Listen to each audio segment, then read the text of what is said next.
લીલા સીધી ભાષામાં સમજાવો તો કર્મ અને લીલાનો શું પણ તમે કોઈ નાટકમાં કોઈના વિલનની એક્ટિંગ બહુ સારી કોઈએ કરી તો એને એવોર્ડ મળે કે સજા મળે?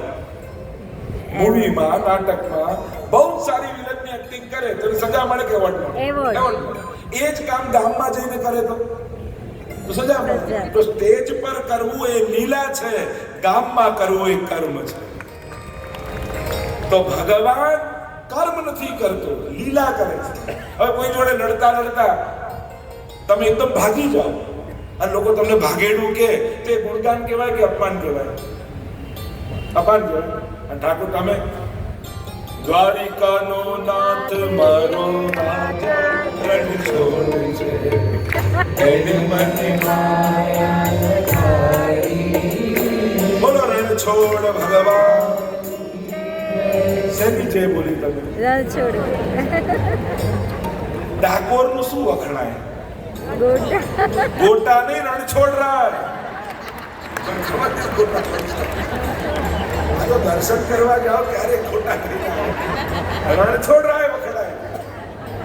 દ્વારિકાનો નાથ એને મને માયા લગાડી. એને મને માયા લગાડી મારા હે મને માયા લગાડી રે.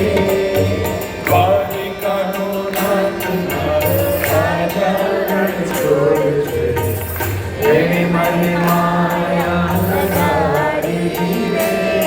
રણ છોડ ભગવાનના ભજન ગાઓ. અર્થ શું થયો? રણ છોડીને ભાગ્યો.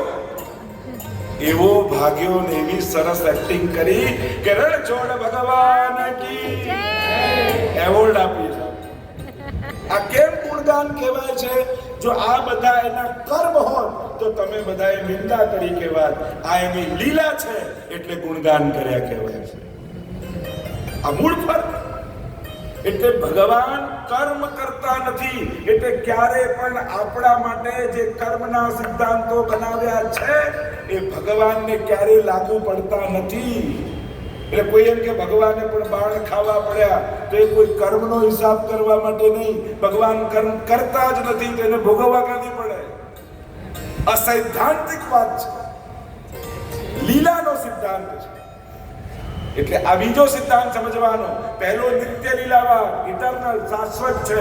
બીજો એ કર્મ કરતો નથી, એ લીલા કરે છે. એટલે જ્યારે પણ કૃષ્ણ લીલાનું દર્શન કરો, લોકો આજકાલ ભૌતિક વર્તમાન લેખકો પણ ક્યાંક કૃષ્ણને બાબતને લઈને કેટલા પ્રકારના જ્યારે ચર્ચા વિચારણા કરવા જાય, સૌથી પહેલા રાસ પંચાયતે ભગવાન પહેલો જ શબ્દ ભગવાન વાપર્યો છે. આને મનુષ્યની આંખે મનુષ્ય